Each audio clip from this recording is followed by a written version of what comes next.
안녕하세요. 영화당 시간입니다. 저는 이동준입니다.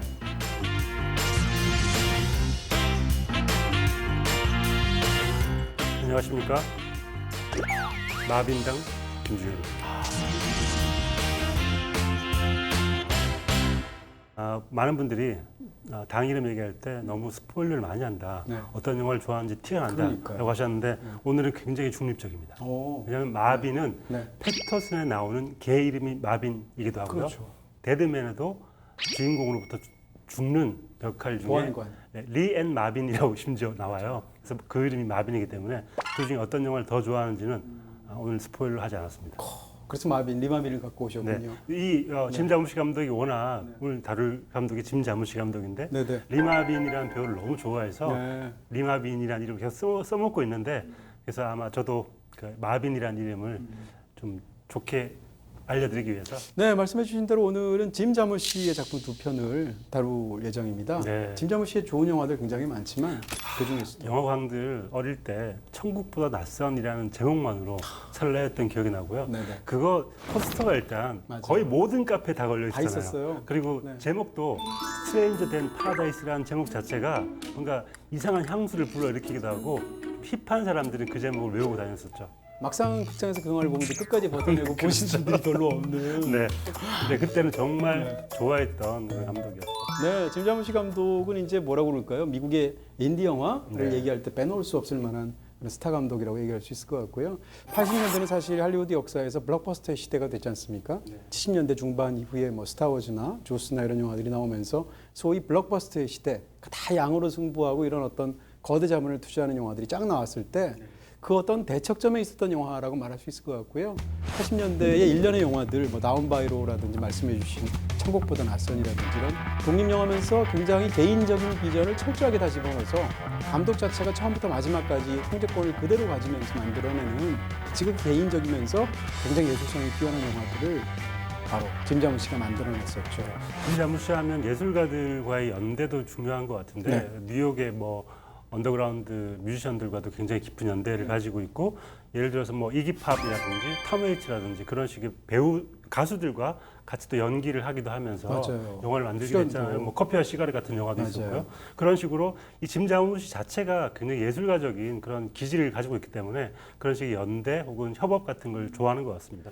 짐 자무시 자체가 뭐라고 그럴까요? 서로 다른 어떤 상이한 문화적인 요소들을 굉장히 잘 뒤섞는 사람이고 그 본인이 미국 사람이지만 미국 문명을 바라보는 굉장히 비판적이면서도 새로운 시각을 갖고 있는 사람이면서 그러면서 또 어떤 이런 뛰어난 영화들을 만드는데요. 그 중에서도 오늘 가져온 어떤 이 두 편은 어떤 하나의 시각으로 골랐습니다. 전 뭔지 알겠어요. 뭐죠? 세 글자.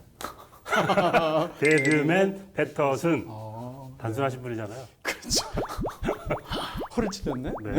포스터의 어떤 그 뭐라 그럴까요? 약간 그 위치도 비슷한 것 같은 그런 느낌이 드는데. 포스터 진짜 보니까 그렇네요. 그렇죠. 네. 그 생각을 못했어요, 저도. 네. 근데 둘 다 개인적으로 참 좋아하는 영화이기도 하고요. 네. 무엇보다도 이 두 편의 영화들은 짐 자무시의 다른 영화들도 그런 특징이 있지만 무엇보다도 이 두 편은 특히나 시적인 영화들이다. 이렇게 말씀드릴 수 있고요. 우리가 보통 시적인 영화라고 하면 오해를 많이 하실 것 같아요. 뭐가 시적인 거냐? 시적이라는 말도 어려운데 시적인 영화란 대체 무엇이냐? 근데 이번에 보면서 느낀 게 시적이라는 거 굉장히 다양하게 해석할 수 있을 것 같아요. 영화가 시를 다루고 있거나 영화 속에 시가 등장하면 시적이라고 볼 수도 있겠죠. 그럴 수도 있죠. 하지만 네. 이 카메라와 조명과 어떤 그 대사로 운율을 맞추고 반복하고 그 내적인 리듬을 만들어낸다는 게 시적이라고 본다면 정말 말 그대로 데드맨과 패터슨을 보고 있으면 영화 내에 굉장히 절묘한 리듬, 라임 같은 게 있는 것 같아요. 말하자면 짐 자무시가 이 두 편의 영화에서 다루고 있는 영화 언어 자체가 굉장히 시적이다라고 말할 수 있고 또 한 가지는 직접적으로 두 영화에 굉장히 유명한 각각 시인 한 명씩을 등장시켜서 직접 그 시인이 나오는 것은 아니라 그 시인의 시가 나오기 위해서 그것을 레퍼런스로 삼아서 이야기를 풀어내고 있다는 측면에서도 굉장히 시적인 영화다 이렇게 말할 수 있겠죠. We have plenty of matches in our house. We keep them on hand always. 짐 자무시 영화는 굉장히 범주하기가 어려운 영화라고 개인적으로 생각하는데 그리고 참 설명하기도 참 어려운 영화예요. 네. 그러면서 어떤 독특한 짐 자무시만의 어떤 비전이 담겨 있는 영화라고 말할 수 있을 텐데 네. 근데 짐 자무시 영화들은 일단 저는 웃겨서 재밌는 것도 있어요. 짐 자무시 특유의 어떤 독특한 유머 감각 같은 게 있고 되게 위험한 발언입니다. 왜요? 예를 들어서 네. 짐자무시 영화 왜 좋아해? 웃겨서 좋아하고 영화 봤어. 네. 어디가 웃긴 거야 대체 이렇게 오해를 살 수 있습니다. 그걸 잠시 후에 저희가 또 말씀드릴 텐데 네. 어쨌건 굉장히 독특한 유머 감각이라고 말할 수 있고 짐 자무시는 스토리보드를 안 그린대요. 근데 안 그리는 이유에 대해서 본인이 뭐라고 말을 했냐면 스토리보드를 안 그리는 감독이 생각보다 많은데 근데 짐 자무시 경우 굉장히 독특한 이유가 스토리보드를 그리게 되면 자기가 뭘 찍을지를 미리 안다는 거죠. 그게 싫다는 거예요. 이런 어떤 그 본인의 말 자체가 짐 자무시가 어떤 영화를 만들려고 하는지를 너무 잘 보여주는 네, 그런 저도 것 뭐 같아요. 비슷하네요. 어떤 제가 소설을 쓸 때도 네. 그 큰 스토리를 안 그리고 하는 게 그걸 알면 스스로 흥미가 떨어지거든요. 내가 어떤 글을 쓸지 이미 내가 알고 있는데 그러면 내가 나한테 지는 거잖아요. 그런 의미에서 저도 스스로 나를 알아가는 과정을 소설의 과정으로 삼고 싶기 때문에 그걸 안 그리는 거거든요. 그러면 항상 엔딩이 어떻게 끝날지 모르죠. 아 그래요. 가봐야 아는 거죠. 네. 그런 의미에서 비슷한 것 같습니다. 네. 네. 빙의를 하고 있습니다 지금. 계속. 네네. 짐 그런 자무시. 어떤 비슷한 예술가로서의 어떤 지향점을 갖고 계신 김중혁 작가님이 소개해 주시는 일본 네. 브리핑은 또 어떤 걸까? 오늘은 뭐 아까 잠깐 말씀해 주셨는데 이 두 편의 영화에는 중요한 시인 두 명이 등장을 합니다. 한 명은 윌리엄 카를로스 윌리엄스의 어려워요 참. 네, 네. 시인이 등장하고 또 한편에 대드면에는 주인공 이름이 윌리엄 블레이커예요. 네. 그러니까 가장 유명한 시인이라고 볼 수 있을 윌리엄 블레이크 시인을 그대로 가지고 온 이름인데 이 두 명의 시인을 가지고 제가 집중 탐구를 해봤고요. 제가 지난번에 박열과 네. 동주를 그때 그 장안의 화제였어요. 장안의 네. 화제였잖아요. 네. 박열 시인의 시와 윤동주 시인의 시를 합해보면 어떨까 생각해봤는데 오늘 밤에도 나는 개새끼로 서있다. 너무 잘 붙는데요. 그 비슷한 두 사람이 오늘 콜라보레이션을 않고 네. 두 시인이 싸우는 장면을 제가 한번 상상을 해봤어요. 이름하여 과일 전쟁이라고 이름을 붙여왔고요. 네. 과일 전쟁의 속으로 들어가 보시겠습니다. 보고 엄청난 게 나올 것 같아가지고 자세를 먼저 일단 네. 고쳐왔고요. 1분 브리핑을 기다리도록 하겠습니다.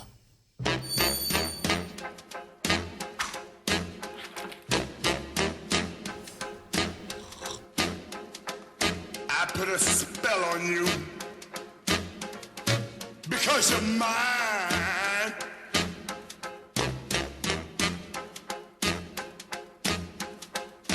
Stop the things you do. No, put me down. I put a spell on you. Because you're mine. 네, 굉장히 또 이렇게 네. 문학적인. 왼쪽에 있는 그림은 그렇게 보이지 않지만 네. 자두입니다. 자두의 최고의 자두는 김천에서 나오죠. 진짜로요? 네, 김천 자두로 되게 유명합니다. 자두하고 포도가 유명하고요. 네네. 오른쪽에 있는 과일은 그렇게 보이지 않지만 사과입니다. 사과. 네, 두 개 자두와 사과의 전쟁이고요. 네. 패터슨 보면 윌리엄 카를로스 윌리엄스의 다름 아니라는 시가 나오는데요. 직접 시가 나오잖아요. 나오면 네. 뭐냐면 자두를 먹었다. 근데 그 자두를 네가 아침 식사로 남겨놓은 걸 텐데 미안하다. 용서해줘. 그런데 자두가 너무 맛있었어. 라고 얘기를 합니다. 저는 한번 입장을 바꿔놓고 생각해봤습니다. 자두 주인의 마음은 어땠을까? 이 약 올리는 거잖아요. 그러니까 자두 주인은 내 자두를 네가 먹어놓고 글쎄 말이야. 자두 너무 좋았어라고 얘기하는 순간 화가 나지 않았을까? 그래서 윌리엄 블레이크의 시를 찾다 보니까 동나무라는 시가 있더라고요. 네. 자 보시면 아시겠지만 나의 친구에게 화난 적이 있었다. 친구에게 말하자 분노가 사라졌다. 나의 적에게 화난 적이 있었다. 말하지 않자 분노가 자라났다. 이 분노를 키우는 겁니다. 그래서 분노를 나무로 키우는 거예요. 나무를 키워서 계속 나무를 키우다 보니까 분노로부터 자라난 사과 하나를 맺게 되고 그 적이 그 사과를 보고 몰래 들어와서 사과를 따먹고 네. 죽게 되는 거예요. 이 백설공주 얘기네요. 그렇죠. 거의 뭐 사과를 먹고 죽은 얘기죠. 그게 바로 동나무라는 이야기인데 바로 그래서 이 자두를 빼앗긴 한 사람이 분노를 품고 나무를 키운 다음에 사과를 키워서 그거를 자두 먹인 너에게 보여주고 죽여버리겠다라는 걸로 딱 연결이 되잖아요. 두 시가 서로 대화를 하듯이. 그렇죠. 네. 그래서 여기서 얻을 수 있는 교훈. 친구의 자두는 먹어도 되지만 친구의 자두는 친구에게 화난 적이 있어도 말하면 사라지니까. 하지만 적의 자두는 먹지 말아라. 적의 자두를 먹는 순간 적이 사과나무를 키워서 사과로 널 죽일 수 있다라는 훌륭한 교훈을 얻을 수 있는 과일 전쟁을 오늘 준비해봤습니다. 요즘 자주 졸린데. 이런 식으로 1분 브리핑 초를 치실 거예요. 아니요. 저는 더 빛나게 하기 위해서 저의 저열한 유머 감각을 보여드렸고요. 근데 전 재밌었던 게 그러니까 이 자두라는 이 과일을 가지고 아주 재미있고 상큼한 시를 한쪽이 썼다면 윌리엄 블레이크의 사과에 대한 과일에 대한 그러네요. 시는 훨씬 굉장히 뭔가 복합적이고 시큼한 냄새가 나는 시인 것 같아요. 사실 영화의 스타일도 그런 것 같습니다. 비슷한 측면이 있지만 짐 자무시의 세계 중에 약간 상큼한 쪽이 패터슨 쪽이라면 좀 시큼하고 아주 복합적인 이야기를 다루고 있는 영화가 제가 보기엔 데드맨이 아닐까 해서 두 영화의 비교를 자두와 사과로 한번 비교해봤습니다. 네, 시기적으로는 더 최근에 가까운 그런 시인이 윌리엄 카를로스 윌리엄스지만 네. 시로 본다면 또 반대로 또 이렇게 네, 워낙 고장이시니까 네. 둘이 일단 비교한 것 자체가 두 시인의 한쪽은 좀 약간 말하자면 약간 영광일 수 있고 윌리엄 블레이크는 약간 기분 나쁠 수 있지만 Morning, Donnie. Everything okay? Your name really Patterson? My real name is Patterson. I go through trillions of molecules that move aside to make way for me. This is Patterson Bus 23. I have a situation. Without love, what reason is there for anything? He's not going to do anything crazy. Everything he does is crazy. Nobody move! A bus driver in Patterson. Uh-huh. Aha, what? This very poetic. 네, 먼저 다룰 작품은 많은 분들 세월호 오실 때 지난 겨울에 개봉했던 작품이죠. 국내에서 참 좋은 반응을 얻었던 패터슨입니다. 제가 사실 중원본한 스타일이 아닌데 같은 말을 반복하게 돼서 좀 죄송합니다. 네. 제 인생 영화입니다. 지난 2년 반 동안 영화당이 저희가 다뤘던 영화를 둘로 나누면 네. 하나는 김 작가님이 내 인생 영화다라고 말한 영화와 아닌 영화 네. 이렇게 나눌 수 특집해달라는 댓글도 제가 본 적이 있는데 언젠가 한번 하고 싶은 마음이 있고요. 그렇게 말씀하실 정도로 좋은 영화예요. 저는 패터슨은 걸작이라고 생각합니다. 그래서 저는 진짜 좋아요. 너무 좋아하고요. 데드맨도 걸작이지만 저는 패터슨의 제 인생 영화라는 이야기를 꼭 바치고 싶었습니다. 자, 일단 패터슨은 이렇게 소개해 드릴 수 있을 것 같습니다. 영화가 시를 다룬다는 것은 사실 쉬운 일이 아니에요. 네. 왜냐하면 시를 본격적으로 다루려고 하는 순간 영화가 문학적이다라는 어떤 비판을 또 어떤 사람들은 할 수도 있고 네.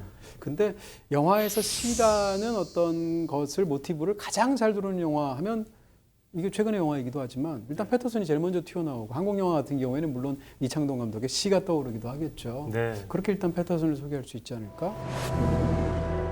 When you're a child, you learn there are 시라는 것 그리고 문학이라는 게 반복 속에서 미묘하게 달라지는 부분을 캐치해내는 게 문학의 어떤 영역이라고 생각한다면 이 구조 자체가 너무 문학적이고 시적이라는 생각이 들어요. 그러니까 월요일부터 시작해서 월요일까지. 반복되는 일상 속에서 아주 미세하게 달라진 부분들을 아주 정말 세밀하게 보여주고 있는 것 같아요. 그렇습니다. 그러니까 어떻게 보면 우리가 일주일 단위로 날을 끊어서 만들어 놓는 어떤 그런 인류 문명의 그런 어떤 발상 자체가 어떻게 보면 굉장히 시적이다라고 말할 수 있을 텐데 이 영화는 이제 월요일부터 시작해서 그 다음 주 월요일까지 8일을 다루게 되는데 영화 전체가 어떻게 보면 8개의 연을 가진 하나의 시처럼 보이기도 해요. 네. 그런 측면을 말씀드릴 수가 있을 것 같고요. 그 다음에 이제 영화가 시라는 건 어떻게 쓰는 거에 대한 굉장히 좋은 시각 자료 같은 느낌까지 들게 그렇죠. 되는데 네. 시상이 떠오르는 것을 영화로 어떻게 표현할 것인가? 네. 대표적으로 성량이라든지 폭포라든지 이런 걸 통해서 하나는 물로 하나는 불로 시상이 타오르는 어떤 부분들 같은 걸 분출하는 부분들 같은 걸 영화로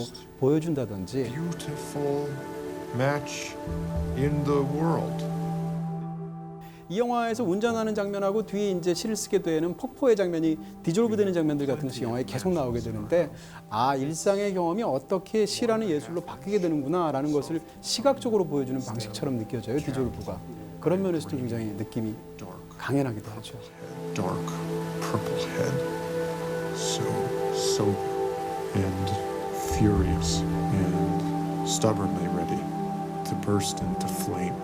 Lighting, perhaps. 제가 최근에 마더라는 영화 얘기하면서 마더가 일종의 시를 쓰는 과정 한 편의 시가 탄생하는 과정을 압축적으로 상징한 것 같다고 말씀드렸었는데 네네. 이 영화는 창작의 과정을 그대로 보여주는 것 같아요. 한 구절을 썼다가 이 구절을 바꾸게 되고 고치게 되고 새로운 구절이 없을까 고민하게 되는 과정 같은 것들을 그 시각적으로 다 표현을 해주고 있는 것 같고요. 월요일 시작하면 우리 집에 성냥이 많다라고 시작을 하는데 계속 반복을 합니다. 이 반복이 고민하는 거거든요, 머릿속에서. 다음 시상을 떠올리는 과정 같은 걸 영화에서 그대로 보여주고 있는데 한 편의 시가 어떻게 만들어지는지를 정말 잘 보여주고 있는 영화인 것 같아요. Here is the most beautiful match in the world. 그렇습니다. 그 시라는 것이 그냥 책상에 앉아서 자 시를 써보자 해서 나오는 것이 아니라 일상 속에서 그야말로 삶이 예술로 바뀌는 풍경들 영화가 보여주고 있다. 이렇게 말씀드릴 수 있고요. Perhaps the cigarette of the woman you love for the first time. And it was 기본적으로 이 영화에서 주인공인 이 패터슨이라는 사람이 살고 있는 도시 이름이 또 패터슨이잖아요. 그러니까 어떻게 보면 인물과 창작자와 세계를 일치시키는 그런 설정이에요. 굉장히 재밌는 설정인데 거기서도 많은 이야기들이 나오죠. 그러니까 일단 운 자체가 너무 좋잖아요. 네. 패터슨 시에 사는 패터슨 씨? 이가 일단 한국말로 해도 운이 살잖아요. 경주에 사는 김경주 씨가 있겠네요. 그렇죠. 그런 시인으로 식으로 얘기하면. 이게 그 설정 자체가 일단 하나의 라임이고 시의 운율 같은 거기 때문에 그런 식으로 재미있게 변형을 한 거겠죠. 그렇습니다.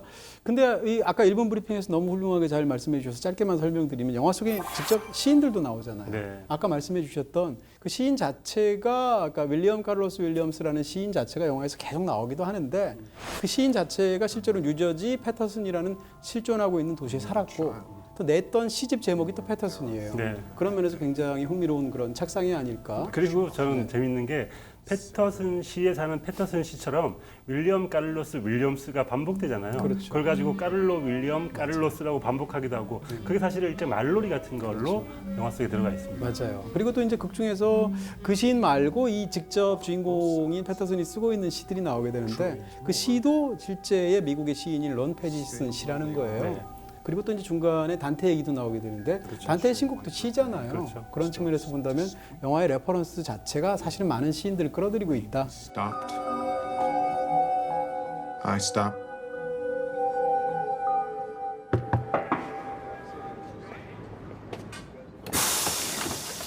Good morning, Donnie. 주인공의 직업도 굉장히 시적이라는 생각이 들어요. 버스 운전사인데 똑같이 운전 직업을 갖고 있다 할지라도 트럭을 몬다, 택시를 몬다 그럼 매일 가는 곳이 다르지 않습니까? 근데 버스의 경우에는 항상 노선들이 똑같지 않습니까? 23번 버스를 몰면서 패터슨의 시내 곳곳을 누비게 되는데 매일 갔던 데를 갖게 되는데 어떻게 보면 매일 갔던 곳을 순회하는 그런 어떤 똑같은 풍경이지만 승객들이 조금씩 다르게 되고 그날 일기도 다르게 되고 이러다 보니까 약간의 차이가 있잖아요. 그러니까 버스라는 것 자체가 상당히 그 자체로 반복과 차이를 끌어들이는 어떤 굉장히 시적인 그런 운송 수단이라는 거죠. 네. 그런 면에서도.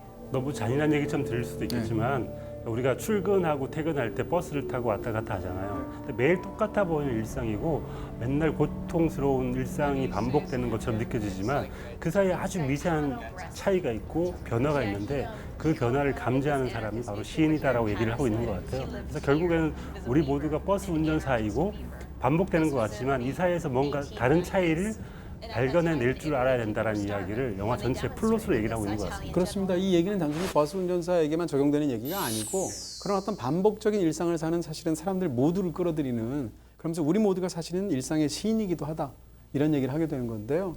극 중에서 이제 아내가 굉장히 사랑스럽잖아요. 네. 근데 극 중에서 이 아내가 하고 있는 모든 일들을 보면 이 아내의 핵심은 뭔가 하면 전부 다 아마추어리즘이에요. 네. 쿠키를 굽는데 쿠키를 이전에 한번 제대로 그렇게 구워서 이렇게 파는 어떤 전문적인 사람이 아니고 음악가가 되고 싶어 하는데 기타를 그냥 뚱땅거리는 수준이고 그렇지만 그 사람이 쿠키를 굽는 사람이라거나 혹은 기타를 치는 사람이라고 말하지 않을 근거가 없다는 거죠. 마찬가지인데 영화 속에 등장하는 수많은 어떤 글을 쓰는 사람들 심지어는 뭐 랩을 한다든지 아니면 10대 소녀가 글을 쓴다든지 아니면 뭐 아내가 어떻다든지 이런 부분들까지 이 모든 사람이 다 시인이라는 얘기인 거죠. 네. 그러니까 우리는 어떻게 생각하면 시인이라는 것이 어떤 자격을 취득해야 실춘문예 같은 걸 통과해야지 쓸 수 있는 어떤 자격이다라고 생각하는데 그게 아니라 시인이라는 것은 자격이 아니라 존재의 문제다. 이 모든 사람들이 다 시인이고 그들이 쓰는 모든 것들이 다 시라고 말할 수 있다라고 영화는 얘기하는 굉장히 넉넉한 품을 가진 영화입니다. You really liked it. Yeah, I really do. I think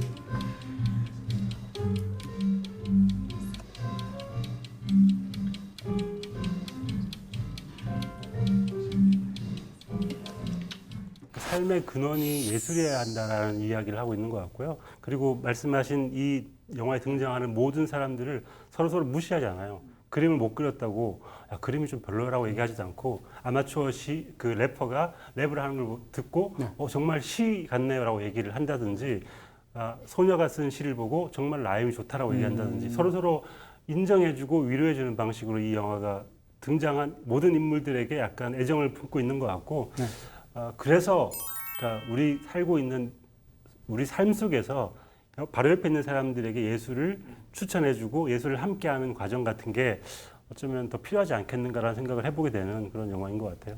근데 사이사이에 보다가 저는 그 세탁기, 그러니까 자동 세탁기 앞에서 랩을 하는 사람을 보고 깜짝 놀랐던 게 굉장히 유명한 래퍼거든요. 그러니까 우테인 클랜의 메소드맨이라는 그 사람이 메소드맨이에요? 몰랐어요. 그래요. 정말 유명한 래퍼가 이렇게 약간 어쩐지. 아마추어처럼 하는데 그때 말하는 Look, they call me Paul Lawrence Dunbar. I wear the mask. No ideas but in things. They call me Paul Lawrence Dunbar. A paradox. A straight 폴 로렌스 shot for 덤바가 Dunbar. 사실 되게 유명한 시인인데 그 시인을 자기하고 비교한다라는 게 사실 약간 프라이드이기도 하고 자부심 어린 그런 랩 같은 건데 사람들이 그러니까 예술을 한다는 것은 각자 모든 사람들에게 영향을 미치고 영향을 받아서 스스로 좀 더 나은 삶을 살아가게 만드는 중요한 삶의 원동력이라는 이야기를 하고 있는 것 같고요. 우리가 살아갈 때 필요한 것들이 굉장히 많죠. 돈도 필요하고 일도 필요하고 뭐 많은 것들이 필요한데 그중에서도 예술을 빼놓을 수 없지 않겠는가라는 질문을 하고 있습니다. Hey, Pugsley, what are you looking at? I'm guessing this is your human ball and chain, right, Pimpin'? Sorry, I didn't mean. 그러니까 뭐 시의 핵심은 뭔가 이렇게 누가 묻는다면 시는 일단 언어를 사용하기도 하지만 예를 들어서 많은 사람들이 리듬 이런 얘기를 하게 되지 않습니까? 근데 우리가 이제 음악적인 어떤 것들을 생각해 보면 음악에서 멜로디 없는 음악은 존재할 수 있잖아요. 타악기 음악은 멜로디가 없잖아요. 근데 리듬이 없는 음악은 존재하지 않잖아요. 근데 영화 속에서 이제 시를 얘기할 때 리듬을 말하게 된다면 리듬이라는 것은 기본적으로 두 가지 이상의 요소의 관계를 일컫는 말인 거잖아요. 그러니까 영화 속에서 두 가지 이상의 요소의 관계를 일컬으려면 두 가지 이상의 요소가 나열이 돼야 되지 않습니까? 그래서 어떻게 본다면 이 영화의 구조 자체가 요일별로 구성이 되고 어제 있었던 일이 오늘도 반복이 되고 항상 요일마다 시작은 아내와 함께 깨어나는 것이 시작이고 끝날 때는 주로 바에서 끝나는 방식의 어떤 반복이 있게 되는데 이런 반복과 그 안에서의 차이를 보여주는 것이 지금 말씀드린 것 같은 리듬을 보여주는 방식이고 리듬을 보여주기 위해서는 이런 반복적인 구조를 차용할 수밖에 없다라는 거죠. The woman you love for the first time, and it was never really the same after that. Width and depth, like a shoebox. Then later you hear there's a fourth dimension, time. 그래요. 그러니까 저는 이 영화가 갖고 있는 어떤 굉장히 뭐라고 그럴까요? 이 품이 넓은 게 너무 굉장하다라는 생각을 하게 되는데 그러니까 얼핏 생각하면 이제 일상이 시로 변하는 것을 영화가 보여주는 것 같아요. 대표적으로 월요일 날 마지막 장면에서 이제 그 바에서 술을 마시지 않습니까? I'm getting my ass kicked today. Who are you playing? Myself.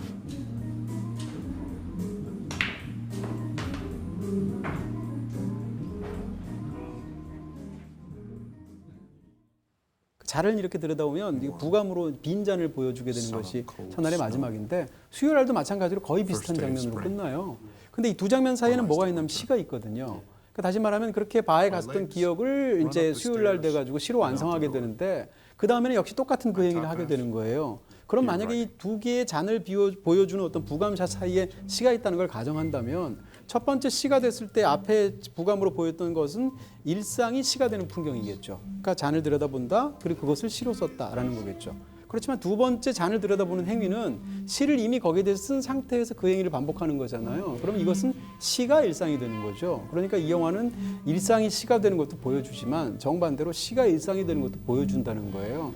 그런 측면에서 영화가 굉장히 흥미진진한 부분이 있는 겁니다. 네, 우리는 인간과 인간이 대화를 하고 인간과 인간만이 대화를 할 수 있다고 생각하지만 사실은 인간은 책하고도 대화를 할 수 있고 시하고도 대화를 할 수 있잖아요. 우리 책을 보면서 책과 어떤 이야기를 나누고 책이 나한테 영향을 미치기도 하잖아요. 그런 의미로 사실 빈 맥주잔과도 우리는 얘기를 할 수 할 수 있고 있죠. 시와도 얘기를 할 수 있기 때문에 중경삼림 보면 양조위가 비누하고 얘기하잖아요. 그렇죠. 네. 이 패터슨도 사실은 맥주잔을 얘기를 했어야 돼. 맥주잔 이제 외롭지 텅 비어 버렸구나 이런 식의 얘기를 하면서 약간 너무 아마추어시 같죠. 근데 그런 식으로 서로 사물과 교감을 하면서 영향을 받는 것 자체가 일종의 시라고 저는 보는 것 같아요. 그렇습니다. 그리고 뭐 간단히 얘기하자면 이제 뒷부분에 어떤 일본인이 등장하는 굉장히 네. 흥미진진한 에피소드가 있는데 아하. 바로 그 얘기입니다. 네. 근데 거기서 이제 아하라는 것은 어떻게 보면 약간 좀 인위적으로 보일 수도 있는 그런 대사이기도 한데 저는 그런 생각이 든 거예요. 영화를 다 보고 나면서 이 영화에서 가장 중요한 대사는 아하처럼 보이기도 하고 This is very poetic. Well, I'm not so sure about that. Yes. I come here to see city of your interesting poet, William Carlos Williams, who lives and makes his poems here in Patterson, New Jersey. As you know. Yeah, he lived here. He was a doctor. Uh-huh. What? Excuse me. Uh-huh. 아하라는 것은 뭔가 하면 아 이전엔 미처 몰랐는데 가만 생각해보니 그렇구나라는 뒤늦은 일종의 약간 시차를 둔 깨달음 같은 거잖아요. 근데 아하라고 말하는 순간이 사실은 시적인 순간이라는 거죠. 그런 것을 영화가 너무 잘 보여주는 부분이 있습니다. 그 일본 배우가 아하를 하는 타이밍이 전 기가 막히게 연기를 한 거라고 생각이 드는데 얘기를 하는 순간 바로 아하 이렇게 얘기하지 않고 한 박자 두고 아하 이렇게 얘기를 하는데 빨리 얘기하면 안 되죠. 그쵸. 근데 그게 어떤 대상을 보고 어떤 본질을 깨닫고 바로 아하를 하는 게 아니라 한번 생각하고 아하를 천천히 하는 게 그게 시라는 생각이 저는 들더라고요. 그리고 아하라고 말할 때가 아하라는 건 감탄사잖아요. 그리고 전 세계 어디에서나 통하잖아요. 그 다음에 또 아하라고 말했을 때 그 아하라는 것은 약간 그 배우가 연기한 것도 약간 과장해서 약간 연희적으로 하잖아요. 그렇죠. 그런 부분들까지 사실은 굉장히 네. 흥미롭게 보이는 요소들이 있는 거죠.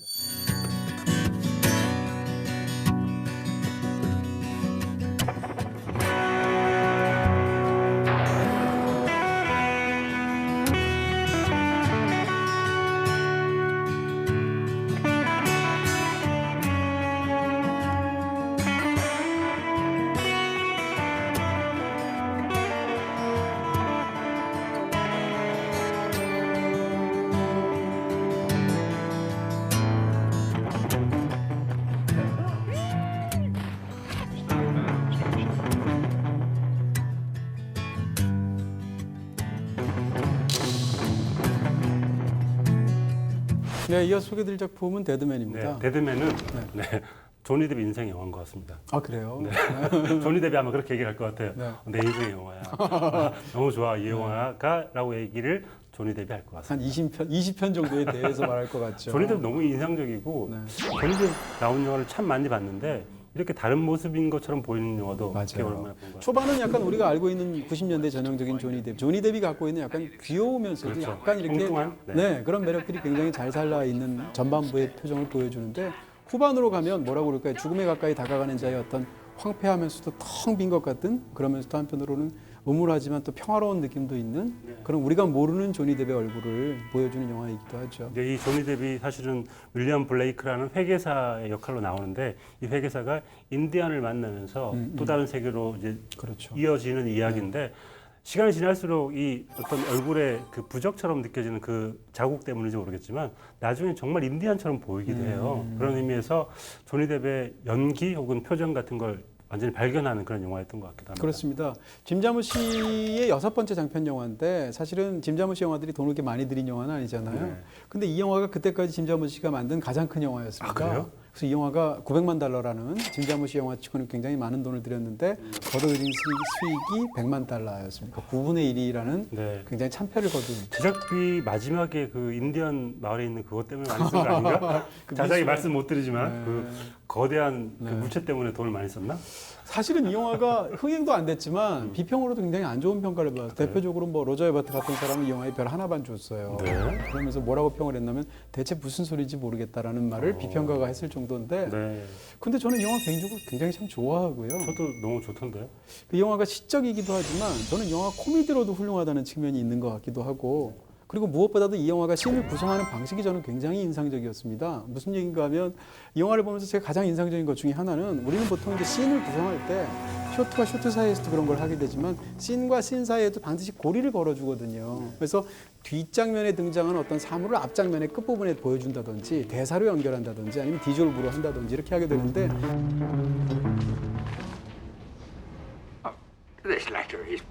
이 영화가 씬과 씬을 연결하는 방식을 보게 되면 씬들이 다 개별적인 독립적인 느낌들을 갖도록 그렇게 만들어져 있어요. 그러니까 약간 좀 비유적으로 설명한다면 하나의 씬이 그 씬 안에서 생로병사를 겪어서 죽는 것 같은 느낌? 그리고 씬과 씬 사이에는 예를 들면 연결하지 않고 단속적인 느낌이 들어가는 예를 들면 암전 같은 무지 화면 같은 걸 넣어주는 거예요. 거기다가 또 이제 음악이 닐령 음악까지 깔리게 되잖아요. 그러니까 이 영화는 하나의 씬이 그 자체로 독립적인 느낌을 주면서 씬과 씬 사이의 접속사를 다 없앤 것 같은 느낌을 줍니다.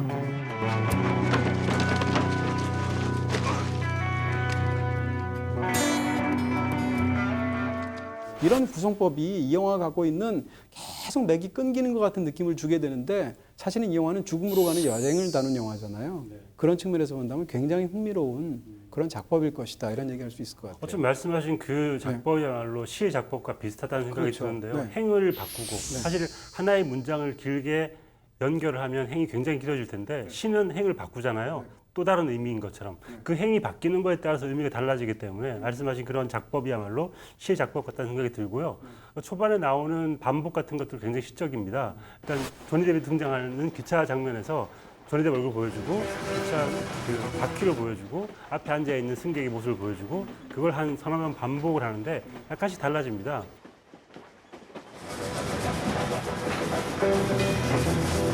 패터슨 때 말씀드린 것처럼 그 차이와 반복에 따라서 어떤 리듬을 느끼는지가 사실은 데드맨의 리듬 같아요. 그런 면에서 초반부 그리고 그 후반부의 플롯 같은 것들 그 작법이 굉장히 시적이라는 생각이 듭니다.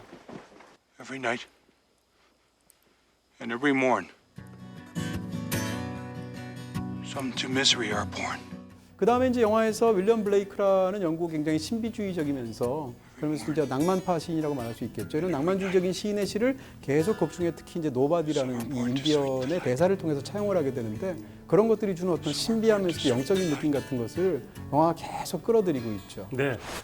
이 영화 시작하면 앙리 미쇼의 인용문으로 시작을 하는데 죽은 사람과는 여행하지 않는 편이 낫다라고 얘기하는데 그걸 딱 보는 순간 아, 이 영화는 죽은 사람이 여행하는 이야기인가 보다라고 생각을 하게 되고 중간에 어떤 사건을 겪게 되면서 조니 뎁이라는 이 역할이 그 윌리엄 블레이크라는 사람이 죽은 사람인가? 라는 계속 의문을 가지게 되는 것 같아요. 그래서 나중에는 이 산자와 죽은 자를 가르는 기준이 뭐지? 라는 생각을 하게 되고 맞아요. 어쩌면 윌리엄 블레이크는 환생한 사람이 아닌가? 그렇다면 죽은 사람이 또 다시 한번 살아가는 거라면 이 사람은 죽은 사람이 아닐까라는 의문을 가지게 되기도 하는 굉장히 희한한 맞아요. 작법인 것 같아요. 지금 그 얘기 연장선상에서 굉장히 재밌는 얘기를 많이 할 수 있습니다. 영화의 초반부 사건이니까 얘기를 해도 될 것 같은데 초반부에 이제 어떤 여자를 사귀지 않습니까? 그래서 그녀의 방에 가게 되는데 거기서 어떤 총격전이 벌어지게 되는데 사실은 그 순간 조니 뎁이 죽은 거로 볼 수도 있어요. I never stopped loving Don't!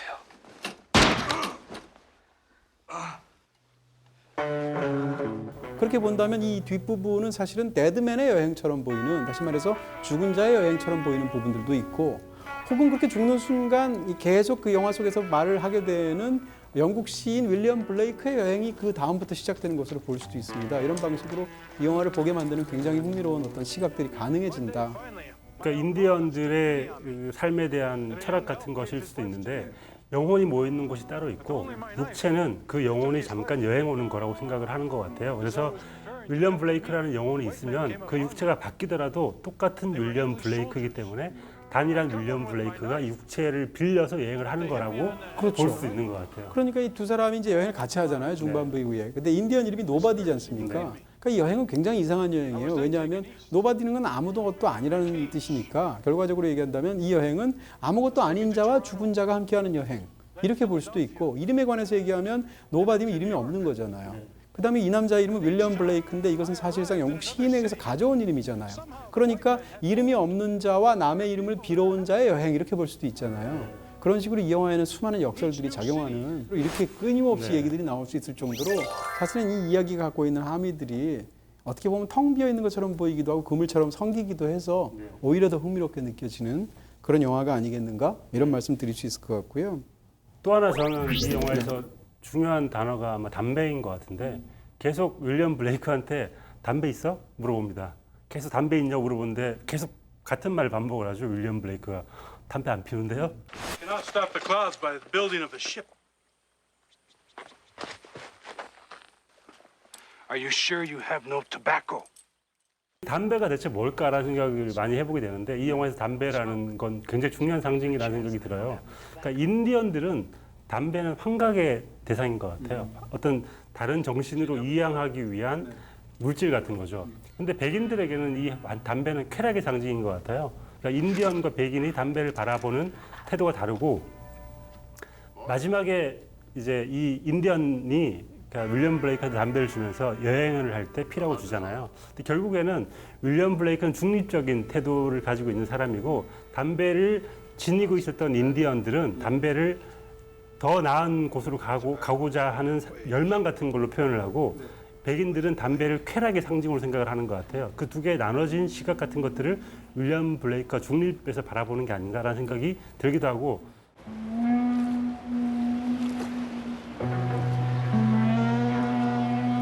짐 자무시의 작품 세계를 쭉 보면 그 세계 전체에서도 이 데드맨이 굉장히 약간의 분기점 역할을 하는 게 있는 것 같아요. 짐 자무시 하면 초기 영화들이 갖고 있는 특색들이 있었습니다. 일단 카메라가 움직이지 않고 거의.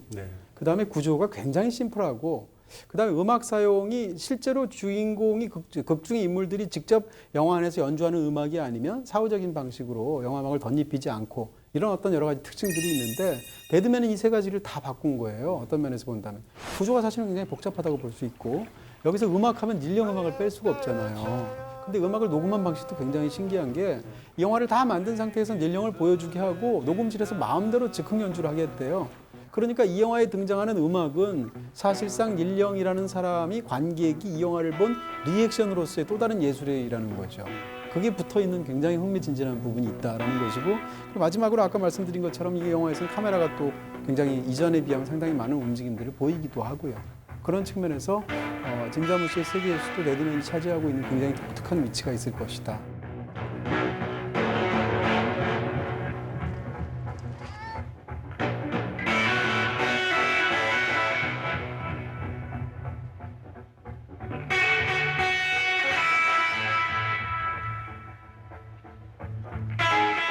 그리고 이 영화의 뭐 조명이라든지 촬영 같은 부분도 말씀을 드려야 될 것 같은데 이 영화를 이제 찍은 사람이 로비 윌러인데 흑백 장면을 가장 잘 찍는 것으로 유명한 그런 촬영 감독 중에 하나죠. 이 영화에 이제 그 똑같은 흑백 영화이기도 하지만 이 컨트라스트가 굉장히 강합니다. 그래서 명암 대비가 굉장히 강하기 때문에 명암 대비가 강한 어떤 흑백 영화물이 자동적으로 뭐 미조구치 겐지 같은 어떤 거장들의 세계가 떠오르게 되는데 그런 걸 느껴주게 하는 또 짐 자무시 영화들 보면 상당히 동양적인 부분들도 있거든요. 어쨌든 그런 연장선상에서 이 영화가 말하는 반문명적인 부분, 그다음에 반미국적인 부분 이런 것들이 있잖아요. 그러면서 이 영화가 보여주는 이 문명이 지배하는 어떻게 보면 철이라든지 총이라든지 이런 것을 말할 수 있는 머신타운이라고 얘기를 하는 초반에 어떤 세계가 있고 나무로 만들어진 인디언의 세계가 있는데 이런 양자세에서 짐 자무시가 하는 이야기들 같은 것들도 우리한테는 또 한결 친숙하게 느껴지는 부분들이 있는 거죠. 그리고 흑백의 대비라는 것은 기본적으로 당연히 삶과 죽음의 어떤 대비 같은 느낌이 들고 똑같은 것을 흑백으로 찍었을 때 주는 어떤 그런 그 굉장히 느낌들이 있겠죠.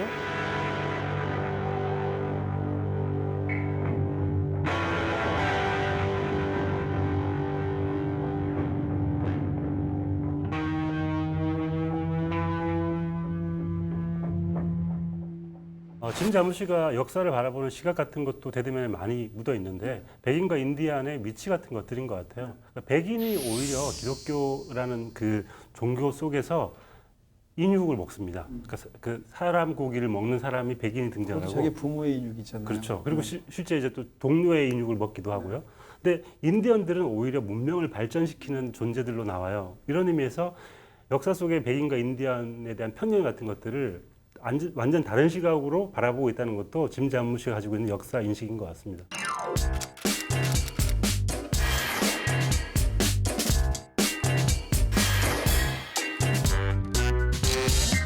네, 이제 이 두 영화 중에서도 좋아하시는 영화 네. 오늘은 제가 긴 말하지 않고 사물로 어떤 영화를 좋아하는지를 보여드리겠습니다.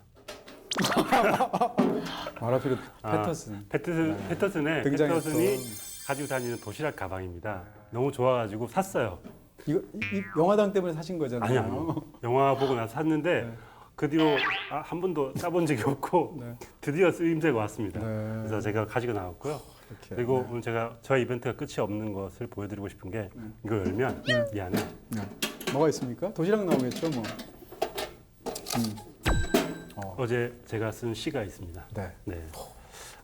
말씀드린 것처럼 시라는 게 그렇게 멀리 있지 않고 우리 삶의 어떤 작은 뭐 누구나 부분들, 쓸 수 있고 당연히. 느꼈던 부분들을 바로바로 시로 쓸 수 있다는 걸 보여드리고 싶어서 제가 어제 급하게 시를 하나 써봤습니다. 심지어는 예전에 시도 쓰셨잖아요. 시인이셨잖아요. 옛날에 아주 옛날에. 네. 20세기에. 그러면 너무 기대가 되잖아. 너무 소품이고 네. 사소한 시여서 한번 시를 한번 읽어보겠습니다. 제목은 영화 당입니다. 문자가 오면 4편의 영화 제목이 그 안에 들어있다. 본 영화, 보지 않은 영화, 보다가 그만둔 영화, 보려고 했던 영화, 보기 싫었던 영화, 억지로 보기 시작하다 알게 된다. 세상에는 이토록 다른 사람들이 다른 이야기를 다른 방식으로 하고 있구나. 영화로 당을 보충하고 나는 텔레비전을 끈다. 까만 화면 속에 내가 들어있다. 이 영화당에 대한 같은 거의 러브레터 같은. 그렇죠. 네. 그래서 오늘 최고의 영화 당연히 패터슨이고요. 최고의 장면은 패터슨에 나왔던 모든 시를 쓰는 장면. 그러니까 모든 시인들에게 이 영화를 어떤 영화? 이런 또 비이벤트를 하시니까 네. 굉장히 초라해지는데 문자를 보낸 사람으로서 네. 네, 제일 먼저 그 문자를 보낸 사람이 나오잖아요. 그죠. 이름만 안 나올 뿐 네네. 문자가 오면 여기에 이제 밑에 거대한 어떤 서브 텍스트가 있는 거죠. 이동진 씨로부터 문자가 오면. 약간 감동적인 순간이 아니었나 네. 싶어집니다. 이 두 편 중에 저는 뭐 패터슨을 더 좋아하고요. 패터슨은 짐 자무시 영화 중에 제일 좋은 것 같아요. 저 개인적으로는 가장 좋아하는 짐 자무시 영화다. 네. 이렇게 말씀드릴 수 있고요. 데드맨에서 장면을 좀 골라보고 싶은데요. 네. 바로 이 장면이에요. 네. 네. 이게 어떻게 보면 굉장히 약간 상징적이기도 하면서 신비적인 장면인데 사슴이 죽어 있지 않습니까? 피를 흘리고 있는데 사실은 데드맨으로 나오게 되는 극 중에 조니 뎁도 상처를 입은 상황에서 자기 가슴의 피와 이 사슴의 피를 이렇게 합치는 어떤 의식 같은 행동을 하게 되고 바로 저런 식으로 눕게 되죠. 근데 그 순간 이제 카메라가 이렇게 회전을 하면서 점점 멀어지는 부감으로 보여주게 되는데 짐 자무시가 이런 샷을 굉장히 좋아해요. 우리가 이전에 다루었던 오직 사랑하는 이들만이 살아남는다라는 짐 자무시의 또 다른 영화에서도 그런 장면이 저 부감으로 이렇게 찍었던 장면 기억이 나요. 많이 나왔었죠. 그렇게 나오게 되는데 그 장면이 갖고 있는 어떤 순환의 느낌부터 시작해서 굉장히 시적인 어떤 리듬까지 굉장히 흥미로운 그러면서도 이상적인 영화의 장면이었습니다. 이 장면 딱 보는데 그런 그 구절이 떠오르더라고요.